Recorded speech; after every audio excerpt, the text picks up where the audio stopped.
Hello and welcome to our viewers. My name is Bernice Xu, and I'm a program assistant at the National Committee on U.S. China Relations. The topic of today's interview is China's recent military and nuclear buildup. In this conversation, we will address why China is rapidly expanding its nuclear arsenal, what this spells for U.S. China relations, and the implications for global strategic stability and arms control. Joining me today are two leading experts in this area. First, we have Dr. Taylor Fravel, who is the Arthur and Ruth Sloan Professor of Political Science and the Director of the Security Studies Program at MIT. His expertise includes international security, China, and East Asia. We are proud to say that Taylor is also a fellow in the National Committee's Public Intellectuals Program. He is joined by Dr. Tong Zhao, Senior Fellow in the Nuclear Policy Program at the Carnegie Endowment for International Peace based in Beijing. Tong's research focuses on strategic security issues such as China's nuclear weapons policy, and foreign policy. Taylor and Tong, thank you so much for speaking with me today. Let's jump right into it. There are growing concerns that Beijing is rapidly expanding its military and nuclear capabilities, from building hypersonic missiles and building nuclear silos to the Pentagon's annual report released in November 2021, which estimates that China could possess well over 1,000 nuclear warheads by 2030. We would like to explore why China is building up its nuclear arsenal and why now. So the first question is to Tong. What are some of the domestic drivers that are contributing to China's accelerated military modernization? I think under China's current paramount leader, President Xi, there is a growing belief that if China wants to achieve its goal of national rejuvenation, China has to have a powerful military. And that includes a powerful powerful nuclear capability. And that is written into the recent historical resolution passed at the sixth party plenum of the 19th Party Congress, which says that for China to become a powerful nation, it has to have a powerful military. So I think people increasingly associated China's achievement of national rejuvenation with the necessity of developing a world-class military. President Xi himself appears to have attached greater significance to China's nuclear capacity than his predecessors.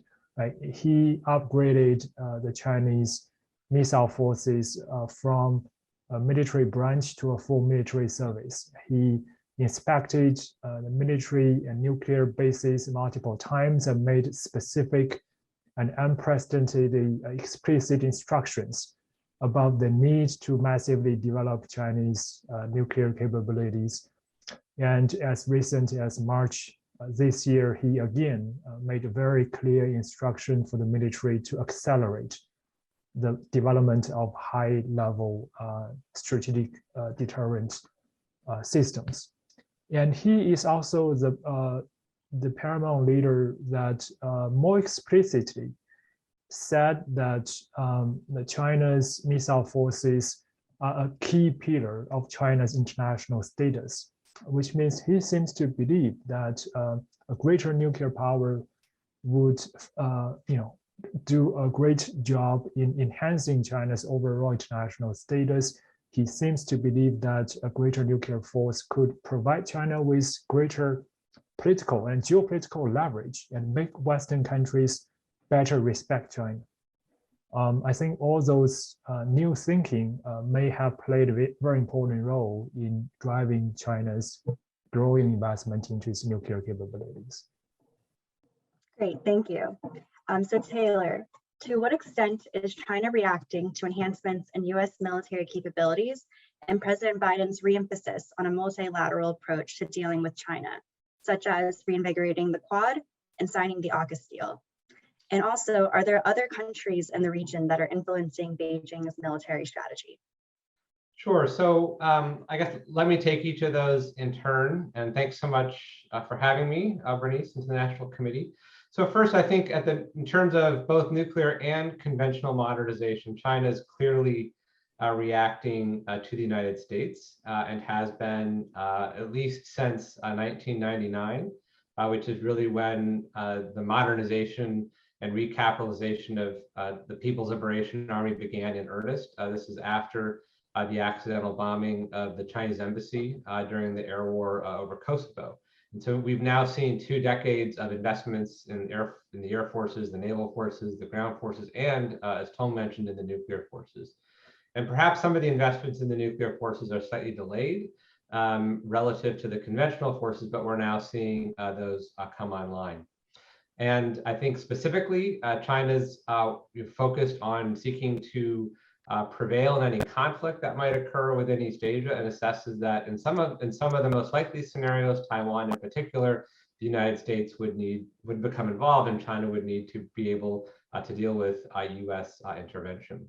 At the nuclear, or in terms of nuclear modernization in particular, there's been historically a huge disparity between the size of China's nuclear force and the size of the U.S. nuclear force. And even though China has been steadily modernizing its forces since sort of the late 1990s, as you noted in the intro, right, we're now seeing a step function increase in the pace of that modernization. But up to this point, I would say China's had longstanding concerns about the viability of its nuclear deterrent against or vis-a-vis the United States and its ability to resist U.S. nuclear coercion. This is symbolized, I think, most explicitly in terms of Chinese concerns about U.S. missile defenses, which are often assessed in China as being able to negate or degrade China's deterrent capability, especially if the U.S. were to conduct a first strike against China. And so I think it's safe to say that sort of the prime mover in China's nuclear modernization is the United States, along with the very important points that Zhao made. In other words, there are multiple drivers here, but the U.S. capabilities are one important driver. And I think status and this idea of becoming a world-class military national rejuvenation are also very important. And so I wouldn't want to highlight what I just said over what Tong has just said. This, I guess, brings me to your second question regarding sort of recent multilateral initiatives with the Biden administration seeking to improve ties with allies, sort of revitalizing the Quad on the one hand with India, Australia and Japan, and then this new AUKUS deal, which is a trilateral agreement with the United Kingdom and Australia, premised on helping Australia develop nuclear attack submarines, but will also include, I think, much more wide-ranging cooperation. These events are quite recent. They've occurred within the last 6 months, and I don't think, principally, and I don't think China's sort of nuclear modernization that we're here to discuss today is really a reaction to those events, right? I think it's that they are symbols of the growing competition between the two countries and the way in which the United States is seeking to respond. But if we look at the timeline for when China, I think, began to invest more in building up its certainly ground-based silo capabilities, this seems to start in earnest in around 2018 with the construction of silos at a test facility. And then, of course, in March of 2020 with the first silo field being constructed, and then about a year later with the second silo field. And these seem to track more closely with the nuclear posture review that was issued by the previous administration, which seemed to lower the threshold for the use of nuclear weapons by the United States, which seemed to emphasize the role of increase the emphasis on the role of nuclear weapons for the United States and focus on sort of low yield nuclear weapons. And so I think those events are probably more likely proximate sort of factors that were playing a role in China's decision to expand its force than what's happened most recently. And finally, in terms of countries on the periphery, I think there are probably consequences and implications for China's nuclear modernization for all of China's neighbors, and in particular Japan and India. But I don't think that the nuclear or the military modernization programs in those countries where their military strategies are playing a decisive role in China. I do think here the United States is the most important factor. Thanks. Great, thank you, Taylor. So now I want to turn a bit to discuss the implications for U.S.-China relations more broadly. So Tong, could you please briefly explain the No First Use Pledge and what it has meant in the U.S.-China context? Well, China's no first use policy basically pledges that Under no conditions would China be the first country to use nuclear weapons. It has been China's a very important component of China's nuclear strategy from the very beginning of China's nuclear program. It has been a foundation pillar of China's nuclear doctrine. And I think, even though China really thinks that its no first use pledge is ironclad, it is very firm and unambiguous. But I think international experts have looked into some internal documents written by authoritative Chinese military officials and experts, and they found that when it comes to a serious conventional conflict, the Chinese missile forces, they have specific doctrines to lower nuclear threshold, and they would consider threaten the use of nuclear weapons under certain conditions. For example, if some strategic targets of China are threatened, China might threaten the use of nuclear weapons in a conventional war. But these internal writings do not say whether China would follow through the threat to actually employ nuclear weapons. So that ambiguity creates different interpretations about the credibility of China's no first use. Some would argue, simply by threatening the use of nuclear weapons in a conventional war would contradict the spirit of no first use, because China's enemy wouldn't be able to tell whether a nuclear threat is genuine or just a bluff.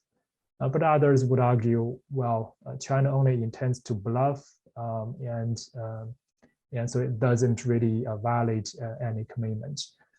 I think that debate about the credibility of no first use has really undermined the reassuring effect of China's no first use policy. And in recent years, as Chinese capabilities increase, I think there is greater concern in the United States that new nuclear capabilities are enabling China to contemplate more offensive nuclear postures, including potential first use of nuclear weapons in a regional context. And indeed, China's regional nuclear forces are becoming more accurate. And at least in theory, it offers China the option of threatening first use.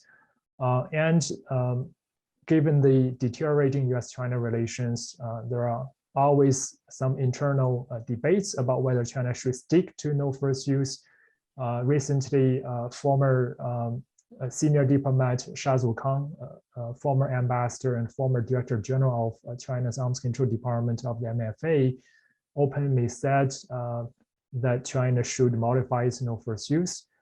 But I think in general, despite these different internal voices, I think there is a general consensus in Chinese policy community that no first use has served China well. It has provided China a moral high ground. China has no visible military incentive to use nuclear weapons first in future military scenarios, given the increasing Chinese conventional military advantage in the region. So I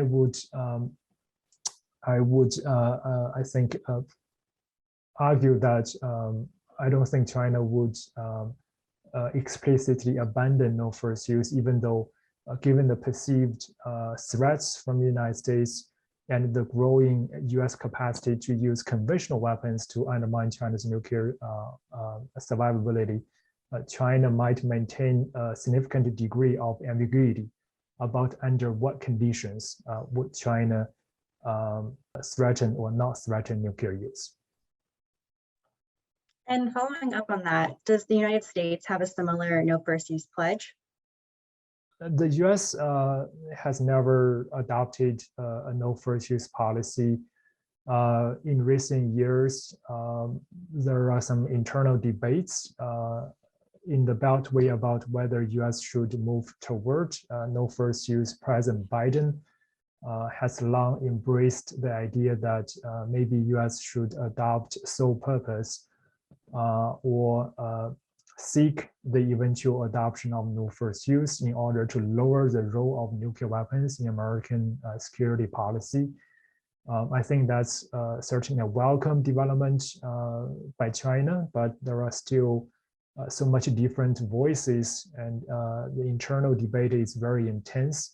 There is no guarantee that President Biden's personal preference of no first use or sole purpose would be reflected and established as official U.S. policy. We will know better after the U.S. Finishes its nuclear posture review in one or a couple of months' time. Great, thank you. So turning back to Taylor, earlier you mentioned Taiwan. Could you unpack a bit how China's nuclear buildup is impacting Washington's calculus on Taiwan?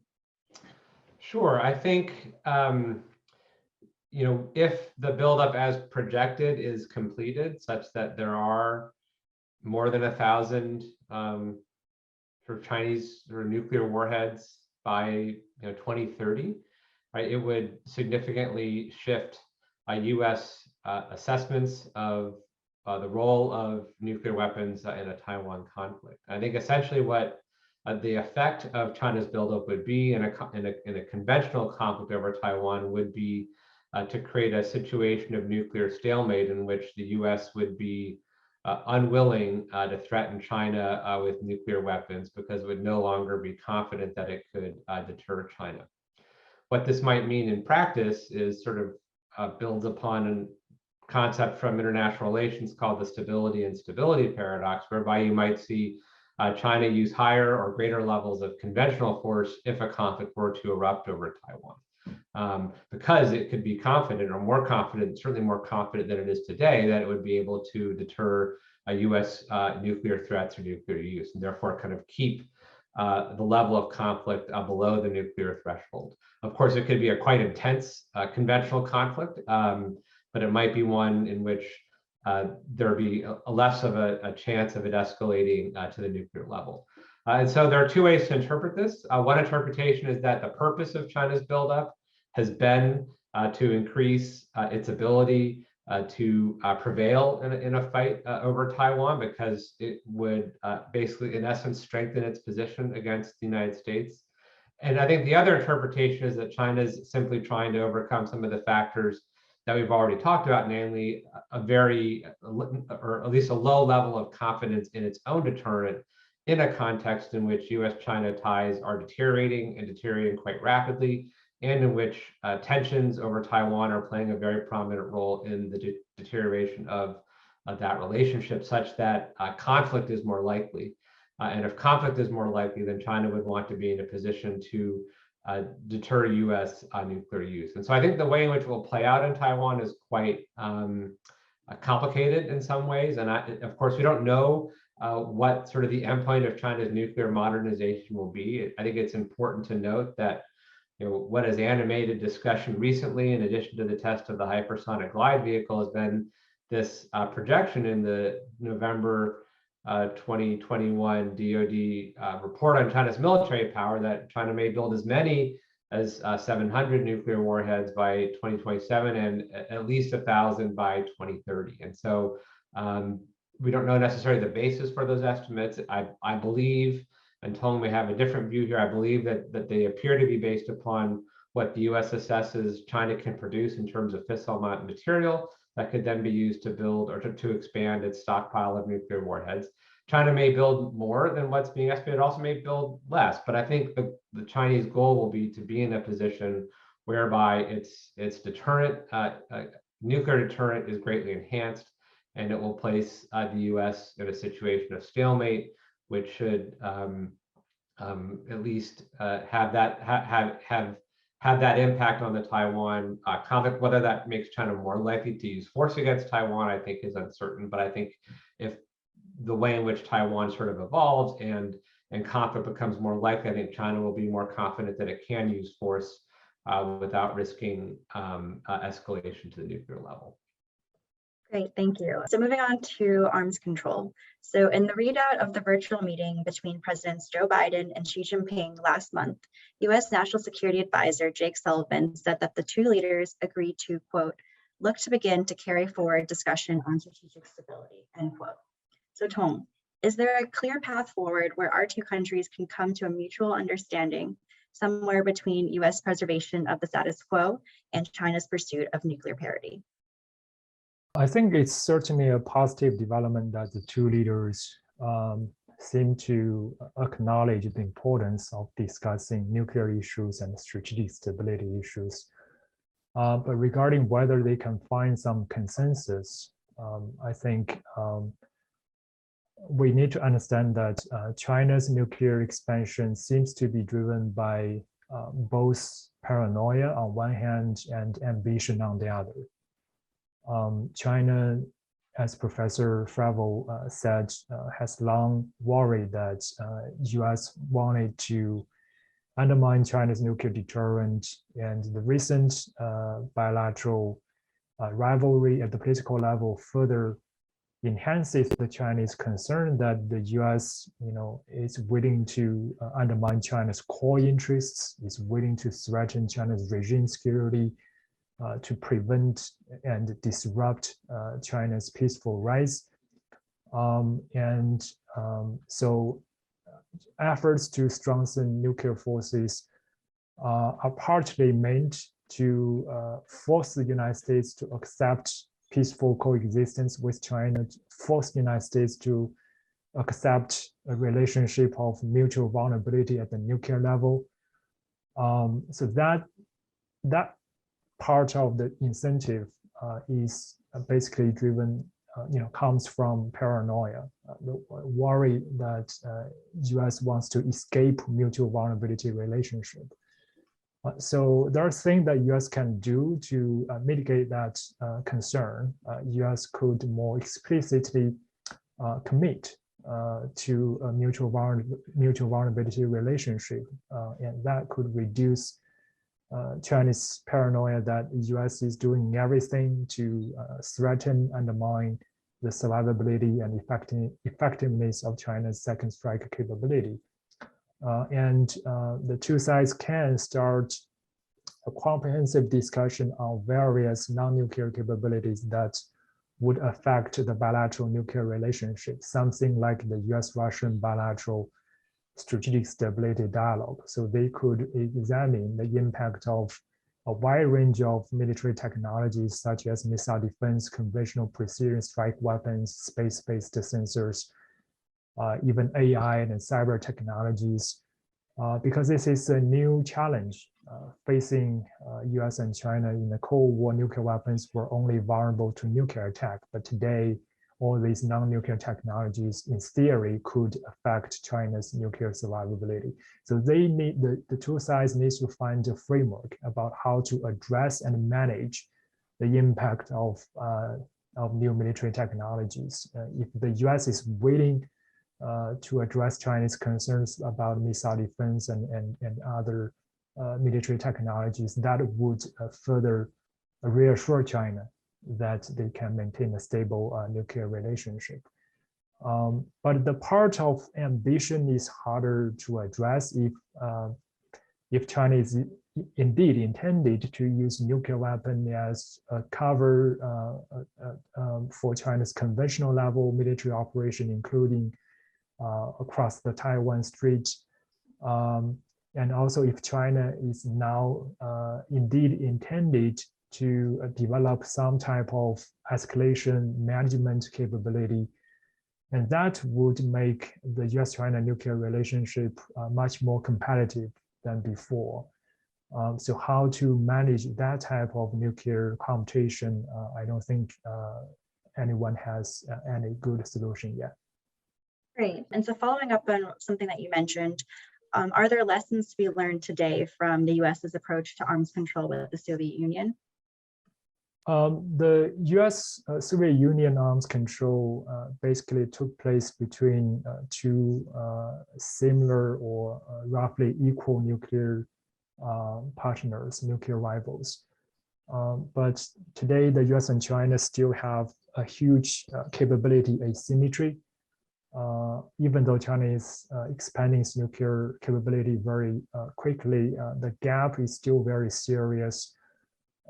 So we don't know if we can conduct effective arms control cooperation when their capability is so much apart. There is such a big gap. I don't think China's current nuclear expansion is conducted in a way that has considered the issue of arms control. I don't think there is consideration that this after achieving certain level of nuclear capability, China would then turn to arms control negotiation with the United States. So if there is no clear planning on the Chinese part about when to start arms control negotiation, that just make the bilateral engagement on this issue much more uncertain. There are also technological challenges. I just mentioned how to come up with a framework that would satisfactorily address the impact of a wide range of new military technologies, and for the two sides to agree on how much each new technology would affect the bilateral nuclear stability. That's a huge challenge and something that the Cold War experience wouldn't provide much advice for the U.S.-China relationship today. But there is one, I think, positive lesson we can draw from the Cold War experience, which is the U.S. and Soviet Union really managed to overcome their very deep strategic distrust and managed to start building confidence and building trust.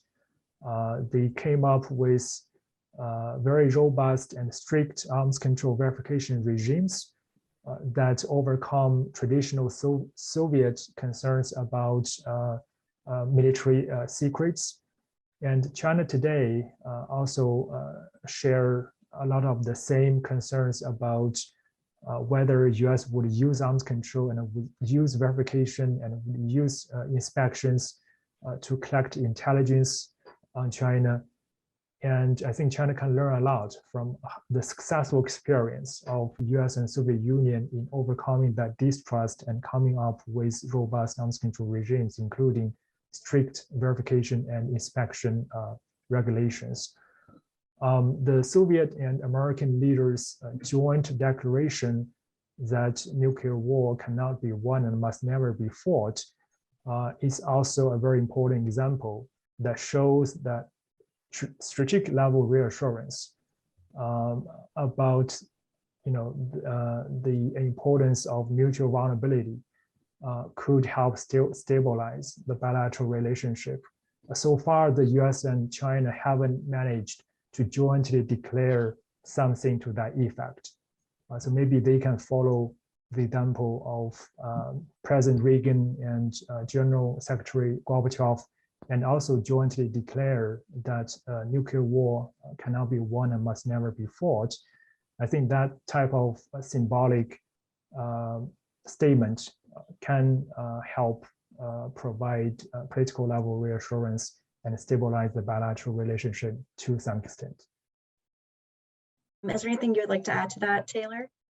Yeah, I have one point to add to Tong's excellent overview, with which I agree, which is US-Soviet arms control was only really possible perhaps after a series of very scary crises between the two countries. And so I think the question for the US and China is how to engage in these talks, which are sorely needed, without having to experience something akin to a Cuban Missile Crisis or a crisis over Berlin, that really brings home in a vivid way just how dangerous the situation between the two countries could be. And so I think another lesson is not to wait, until it's too late, because the technology has changed. I think the stakes are different in some of the issues between the U.S. and China that make them perhaps more volatile or more escalatory than some of the issues over which crises occurred between the U.S. and the Soviet Union. And so this is a different kind of lesson, but I think all the points that Tong makes are also all really well taken, especially the last one about strategic reassurance. Okay, so with that, thank you so much, Taylor and Tong, for sharing your insights on an issue that has been on many of our minds lately, and for speaking with us today. We also thank our viewers and hope those who have tuned in have found this interview interesting and informative, and that you will join us for future National Committee programming. So thanks again, everyone, and take care.